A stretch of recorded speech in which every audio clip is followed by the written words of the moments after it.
What's up, everybody? This is Zach. I'm back. I've been away for a little while because of holidays.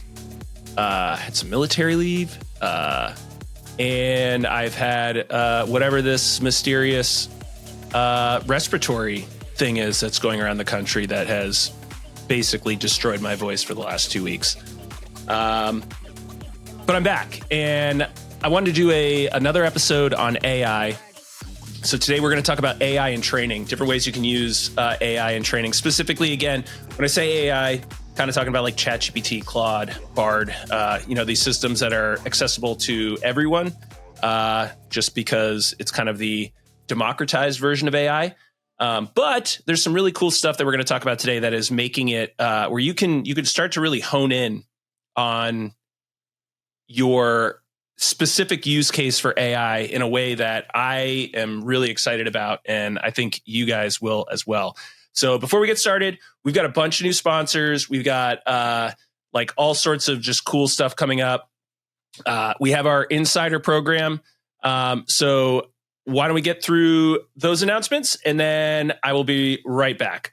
The L3 Harris Extreme 400p radio solves problems and is specifically designed for emergency services. How do we know? We field tested it with medical, urban search and rescue, and collapsed and confined structures. This radio is amazingly tough. Check out the L3 Harris Extreme 400p radio at l3harris.com right now. If you served in the military, you've probably worn Proper Apparel. Proper Apparel is now reaching out to first responders and those who love the outdoors. Check out Proper Apparel, from the outdoors to the EOC, wear proper. How do you spell Doberman Emergency Management? EOP, OEP, HVA, HMP, Thyra, TTX, Drone, PDA. Whenever you need an expert, Doberman Emergency Management field experts are there for support. Contact an expert at DobermanEMG.com today.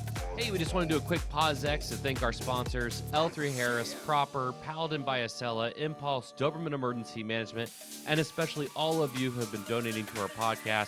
Thank you for helping us boost the signal. All right, let's jump back in. Okay, we're back. So this is a pitch for our Readiness Lab Insider. This is our new subscription service. And the reason I'm pitching this right now is because some of the stuff we're talking about, we're going to include in the Insider subscription. So you'll have access to prompts and the GPTs that I'm talking about. So for the value, so there's two things, right? We are keeping the Insider program $20 a month, which is, in my opinion, dirt cheap. The idea is to make it open to as many people as possible. We still have to pay for the service and keeping the lights on within the software. So we have to charge something, but our goal is to try to keep this like as available as possible. With that, like I said, you're getting, we're about to launch all of our AI stuff in there. So probably by this episode, you will have access to that if you're a subscriber. If not, very shortly.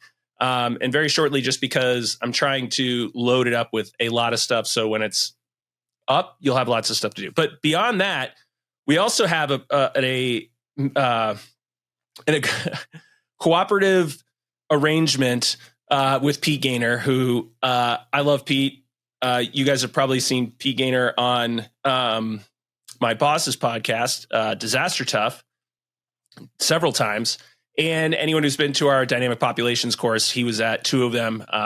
He has a new program called Leading During Crisis, and it is awesome.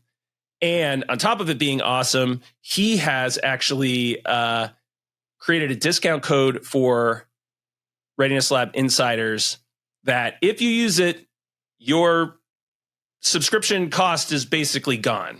He's got a very generous discount that he's giving to subscribers because he believes in what we're doing and we believe in what he's doing. And it's awesome. So that's it for the pitch. We're going to move on. Still dying. So if there's random edits in and out, it's probably because I'm coughing up a lung. So ChatGPT has released a new feature where you can now build your own GPTs. and GPTs, Generative Pre-trained Transformers. Essentially, you're building your own sort of AI, and you can train it on the stuff that you're interested in.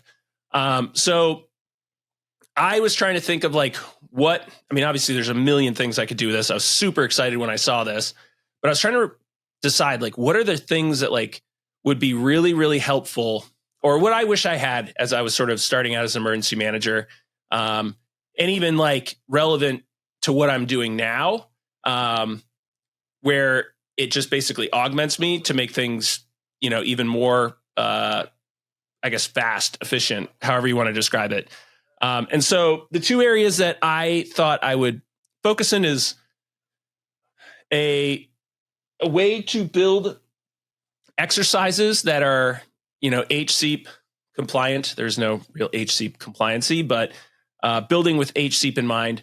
And then IPAWS messaging. And there is like the IPAWS messaging thing is mostly just to kind of help you formulate how you could use it in the middle of an incident, but I think it's actually more useful for sort of like building templates and ahead of time trying to like think through some scenarios and stuff. But basically what I was able to do is you take the concept that you're trying to feed into the GPT and basically walk it through how you want it to function. And it will build a custom GPT for that function. The two that I built, like I said, one is called Exercise Architect. It is like soup to nuts. If you're trying to get through an exercise and build one that is based on HCEP, doctrine, it'll do that. It'll also help you understand a lot of the concepts of HCEP and how to use it properly, when to use it, and sort of just step you through how the process of HCEP will help you with your long-term training and exercise program, as well as documentation, right? Like one of the hardest things with training is making sure that you are documenting the process appropriately so that you can learn from it, grow from it, and build off your plan. HCEP, I have a love-hate relationship with HCEP. So I just did a presentation with the New England Exercise and Planning Officers Association, NEATO, it's a fun acronym, talking about how to use AI in building exercises. And as I was talking to them, we did a live demonstration. And with, these are folks that are running statewide exercise programs. They're not amateurs at this at all. So they're holding me to the fire to make sure that like what I'm saying is actually working. And so I was running through the scenario with these folks and trying to challenge them to understand that like this is not coming for their job, but it's actually going to make their job much, much easier. And at the same time, they're pushing back, trying to figure out like, is it though? Because, again, as I was sort of going through this is pre-GPT, your own custom GPT thing. I was just doing this in a regular ChatGPT session. We ran into some things that I thought was like pretty interesting. So overall, like the software had a pretty good idea of what HCEP was and how to use it. But there weren't really guardrails. And this is something you'll find in a lot of times you're using an AI and asking it really broad questions, right? So if you're starting from scratch, like, hey, ChatGPT, I need an HCEP compliant exercise for this scenario. It's going through everything that it knows, and it's using tokens, and taking chunks of information out of what you're saying, and then trying to associate it with other chunks of information, and then spitting out what it thinks you're looking for. Sometimes it nails it, right? And sometimes it is like just completely off the wall. And it could be old HCEP. It could be new. It could be any mixture of that, right? So while the presentation, it went really well. And I think everyone was kind of like, wow, this is really cool. I think some people were also like, wow, am I about to become irrelevant? It really was not, I can promise you based on that. If they thought that, then, they probably need to just work on their exercise skills. But everyone there was actually rock stars. But the thing that I realized was like, this is cool, but if you were someone who didn't know any better, you'd get yourself into a lot of trouble trying to use that to build an exercise. So when they announced the first GPT, my first thought was like, how cool would it be to truly sort of train this to walk an emergency manager who knows a little bit, but put guardrails on the system so that if they don't, they're not going to get too far in over their head. So with that said, I'm going to share my screen so you guys can kind of take a look at this. And we're going to use the exercise architect as the example here. And I'll try to describe as I am. So standard AI GPT screen here. If anyone's used ChatGPT, it just looks the same, which is, so functionally it's the exact same thing. So in this case, the goal for me, I'm gonna work through an exercise scenario that I would work with I do volunteer emergency management stuff with my school district.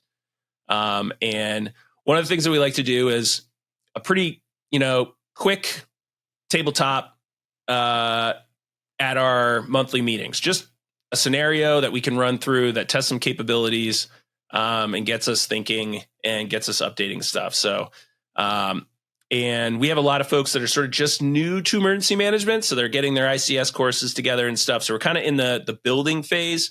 So we're not looking at huge exercises yet. We're trying to build proficiency and some competency, and we're building towards those large exercises. But here's why I think AI can be extremely valuable in this way. So I, as an emergency manager, especially, a small state, not a whole lot of, professional emergency management in the state. So like the opportunities for training and exercising it's pretty small. Like the state does a lot of stuff, which is great.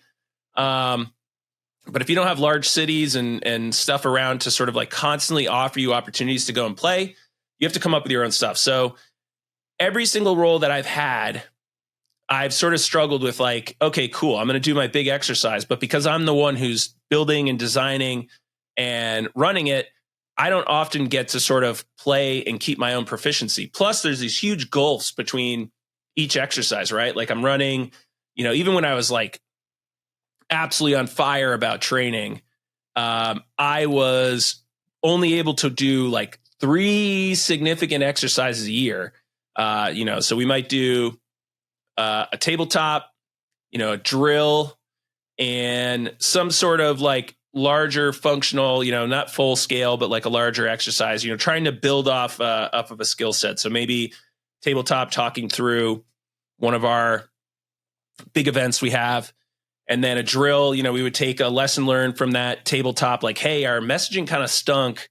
Maybe we need to work on that. Drill a messaging, mass notification component, and then do a larger exercise where we've got some moving parts and trying to test that out. And that's pretty aggressive. Like 3 exercises in a year for a single person shop working with a lot of people who are not full-time emergency management. It's a lot. But again, as the emergency manager, I didn't really get to play that much. Like, because I was spending so much time with the planning and everything else. And of course, I know the scenarios, I know the capabilities I'm testing, that I'm sort of left adrift, and I want to build my competency as much as they do. And I need to run through scenarios. So, so with that, 2 things have sort of emerged that we're working on. One is we're designing these little bite-sized, we're calling them audio tabletop exercises. They're kind of more than that.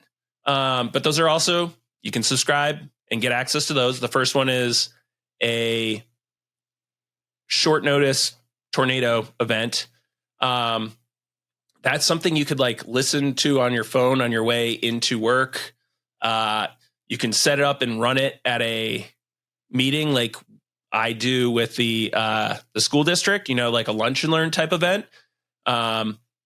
And the reason we're doing those is because we want, again, this proficiency all the time. Like we want you to like think through scenarios and get the creative juices flowing and to do it in an immersive way. So if you listen to the audio, you'll notice there's a lot of sound effects. I like to paint a picture, if you will. It's really, really fun. And then the other way that I'm sort of looking at like how else can I sort of like continuously develop is using AI, right? And the way I'm talking about in this case is twofold, right? Like using AI to sort of make the building process easier, and then using AI to actually challenge myself. But in order to sort of understand how this works, we're going to walk through a tabletop scenario. So this will be building it for somebody else, and then I could show you maybe an example of how you could use it to sort of challenge yourself. So, all right. Again, this is available as a GPT on our subscriber page. You can get access to this and test it. So, like everything, good prompting. So I'm going to build who I am, who it's for, what I'm trying to do, and then have it work on this. So I'm an emergency manager. Actually, I'm going to even be very specific. Volunteer. So hopefully if there's anything that's referenced with volunteer, like, oh, volunteer, he doesn't have as much time to work on this as maybe a full-time emergency manager.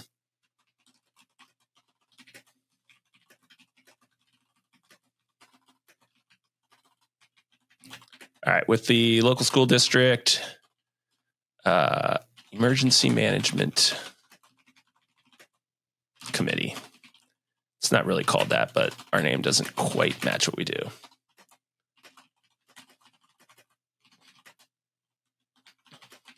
I need to build a quick tabletop exercise for a bus accident that occurs during a no-notice ice storm.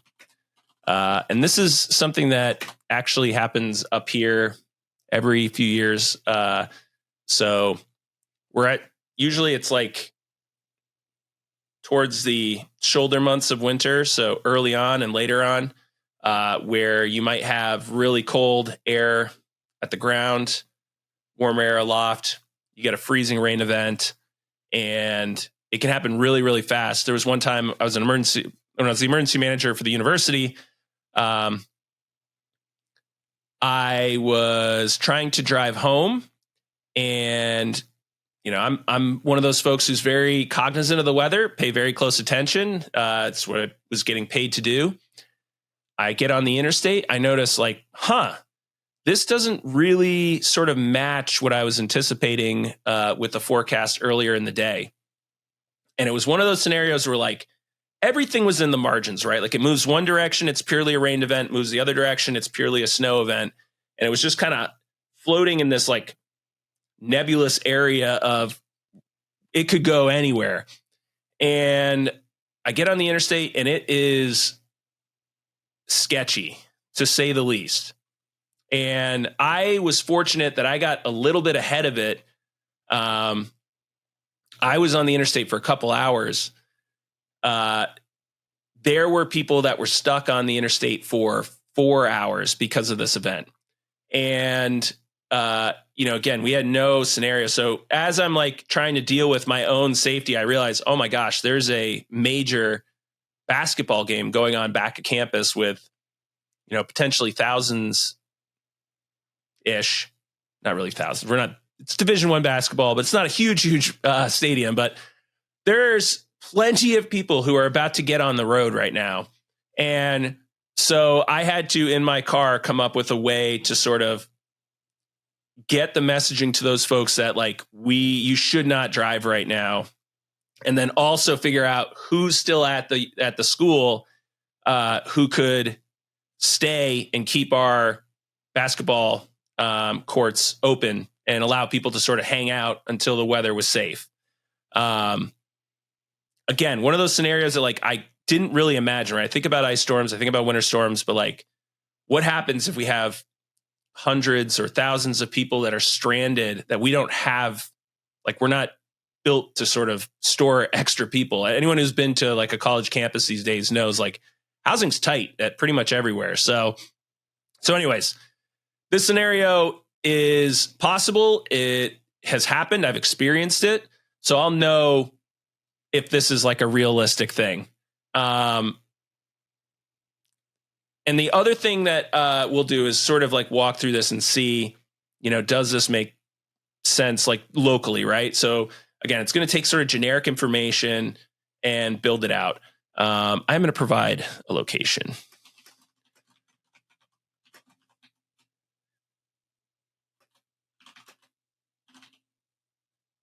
All right, here we go. So again, tabletop exercise for a bus accident occurs in a no-notice ice storm.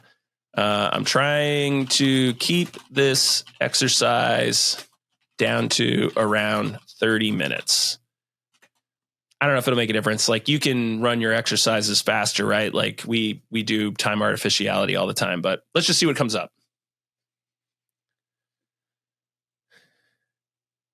Oh, look how positive. Hey there, it's great to see you taking initiative in emergency management Maple Run School District. Designing tabletop exercise for bus accident during an unexpected ice storm is a fantastic way to prepare your team. Given the 30-minute time constraint, we'll focus on key elements to make sure the exercise is concise yet effective.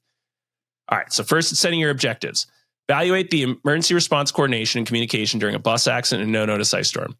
Secondary objective, to assess decision-making process under stress and resource management. 100%.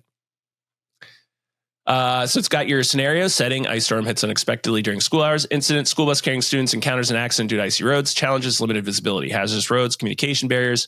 Role assignments, incident commander, communications officer, logistics coordinator, safety officer. Timeline of events, 0 to 5. Incident introduction, role delegation. Oh, wow. It even breaks down. So it's giving you your actual agenda for the entire event. Initial response, scenario development, in new challenges, worsening weather, etc. Debrief, take actions, feedback lessons, key discussion points, decision making under pressure, resource allocation during no-notice event, communication strategies, safety measures, materials needed, scenario brief for participants, roll cards for outline. All right. So it's built essentially your exercise. Now we want to get into, building out that sort of process. So like, would you write a MSEL for a 30-minute exercise? Probably not, but let's do it. Let's see if it even knows what a MSEL is.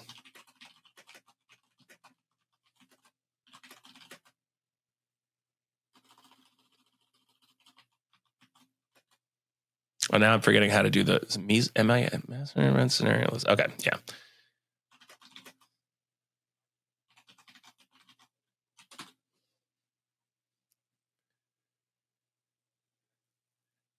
All right. So I asked it, can you build a quick MSEL for this exercise? Absolutely. A master exercise scenario list is crucial for guiding your tabletop exercises. All right. So it's built my agenda, basically the outline for the exercise. Now it's building the actual MSEL. And we'll see if it actually does injects. Oh, it does. There's an inject right there. All right. Your inject is a call comes in about a school bus sliding off icy road with minor injuries reported. And it gives you an expected action. Incident commander starts the response protocol. And again, I did not provide sort of enough details. I'm not actually trying to exercise the incident commander.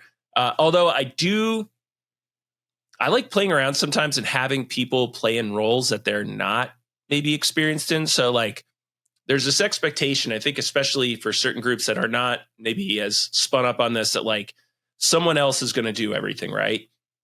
And we sometimes need to remind them, like, there's not always going to be someone else. So, for instance, this as an incident commander, the school district is probably not going to serve as an incident commander for the bus accident, but it could for the overall ice emergency situation that is developing. So it's definitely possible. So yeah, inject for weather conditions, inject for communication challenges, inject, and there's expected actions for each of these, which is awesome. And it even has provided some notes for the facilitator. I mean, come on. How awesome is this?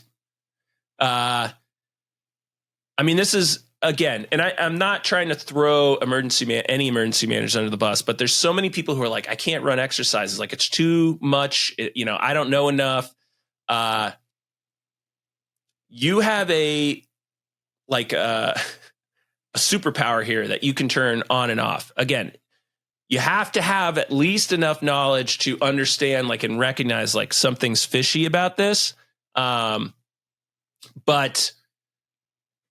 just with the two things that I've just done using this, I would probably embellish this with some details specific to my area. You know, say which road did the bus slide off, provide some, you know, maybe some more resources, just so ahead of time.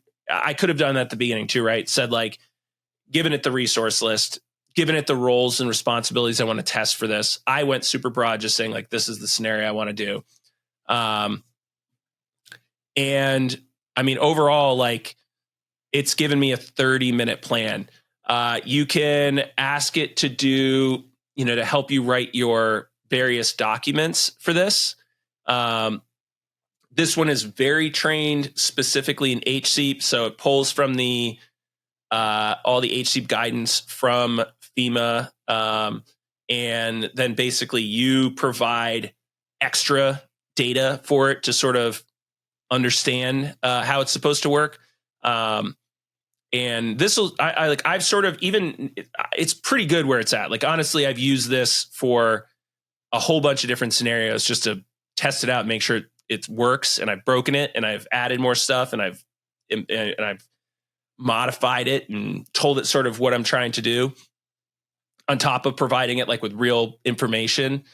So it's pretty far along. I don't know that there's a whole lot more I need to add to it, but I have been, you'll notice, like, if you use it, there'll probably be changes over time just to sort of refine it even further. But I wrote a huge scenario, provided lots of information, had it write out all of the sort of manuals, guides.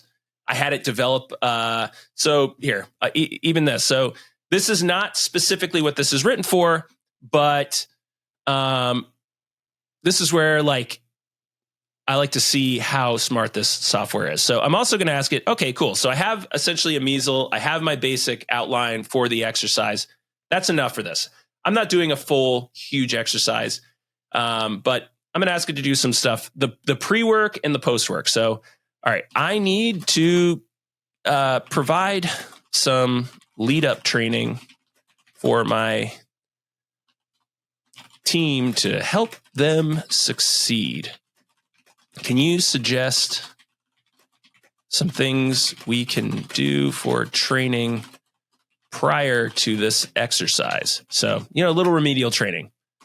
Get everyone, so we're not starting from scratch. And, you know, again, a goal of an exercise, it's okay to be embarrassed, to feel like you didn't know something, kind of get slapped in the face occasionally.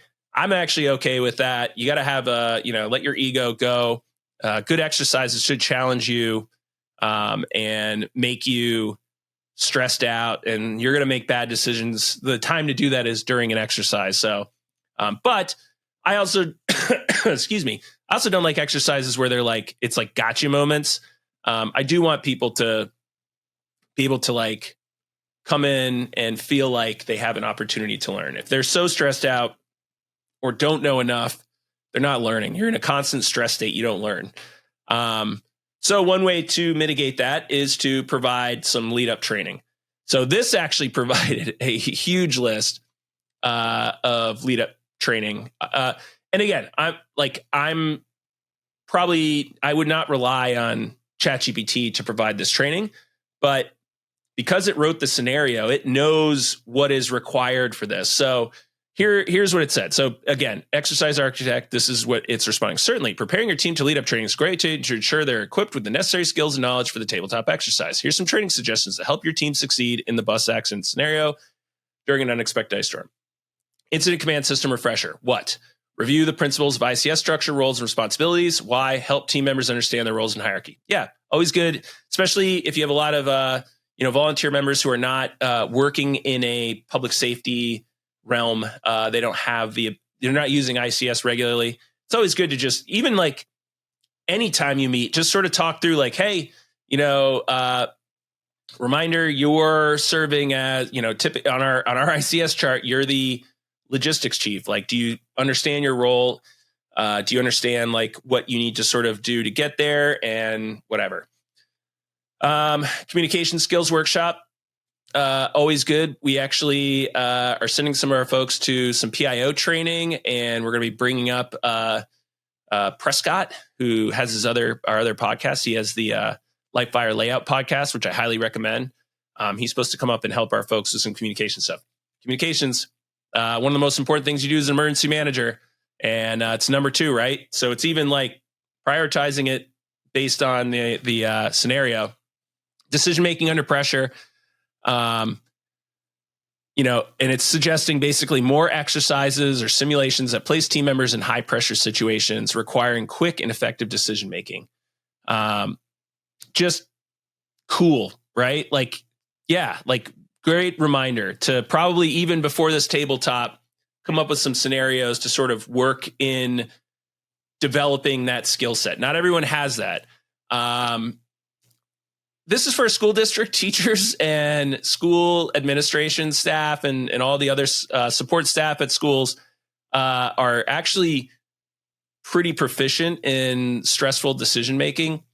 Schools are stressful environments these days. And so, you just want to maybe like tailor this to specifically the incident stuff. Resource management training.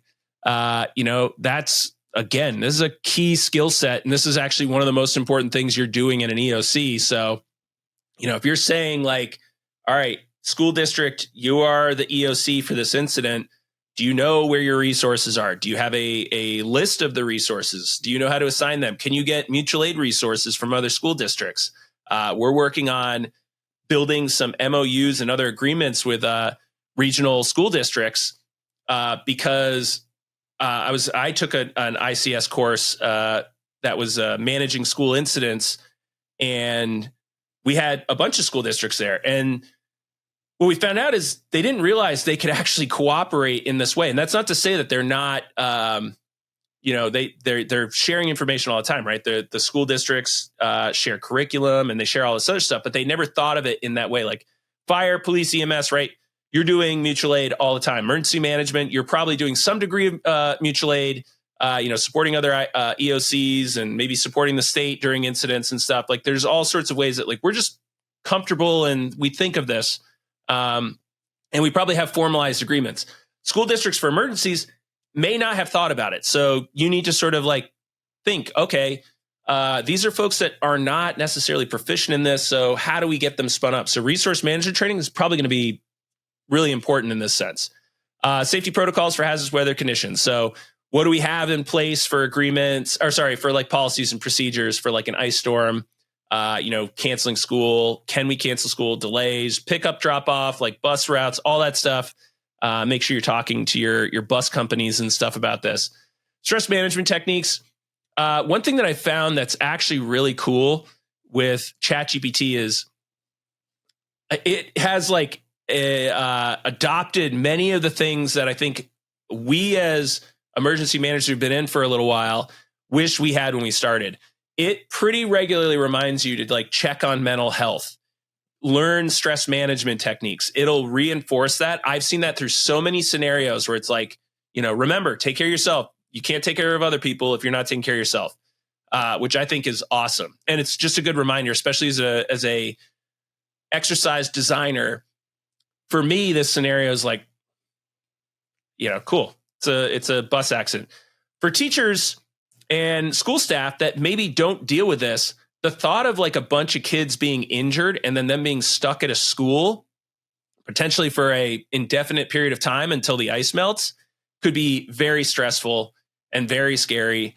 And they don't have that sort of maybe mindset built in. They have to work towards that. They have to build it. So just a good foot stomp, like make sure you're thinking of this as you're doing the exercise.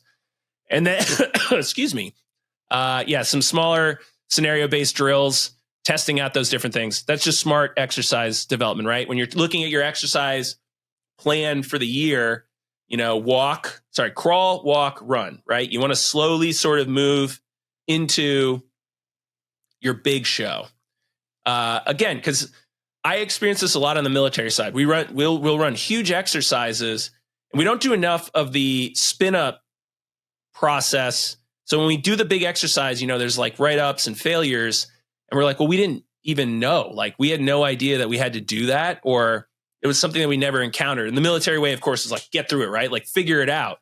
And certainly you're going to have plenty of times you're going to have to do that in real life, but it doesn't necessarily provide the experience and the knowledge building that you could have if you just spent a little bit of time ensuring people have some basic competencies ahead of time. So scenario-based drills is great. Role-playing exercise dealing with concerned stakeholders such as parents or media. That's a good idea. Just kind of go through the thought process, or you can even do other exercises to build into this. Review past incidents and exercises. Again, lessons learned, right? Like, do you have an after action from something similar? Do you know other school districts that have been impacted by this? What is your current plan? When was the last time you updated it? When was the last time you reviewed it? And then feedback and improvement sessions. So, as you're talking through this is in the after action. So I'm going to talk about the after action in a second. Now you've got this thought out and ready to go. All right. So now we're going to say, okay, cool. We did the pre-workout. All right. So it's after the exercise and I need to conduct a hot wash and after action report. You're probably not going to run like a full after action conference for something like this. You're probably literally just going to do a hot wash and then do a quick, document maybe. I like to do 3 up, 3 down, like for small things like this, because there's not enough time. What 3 things worked, what 3 things didn't, and any ideas that you have. Real fast. I usually use like a Google form too, so that it gets categorized or cataloged into a document that then I can use afterwards. Again, for a real quick hot wash, there's no need to do too crazy, but let's see what it says. So after the exercise is over, I need to conduct hot wash and after action. Great. Conducting a hot wash and preparing the after action report are essential steps in the exercise process. All right. So describes the hot wash, and then it's setting up how to do it. Yeah, this is really like for a larger scale, but all right. Guided discussion. What went well? Ask participants to share what they think effectively worked in the exercise. Challenges faced. Lessons learned. Suggestions for improvement. Document feedback. Record all the feedback.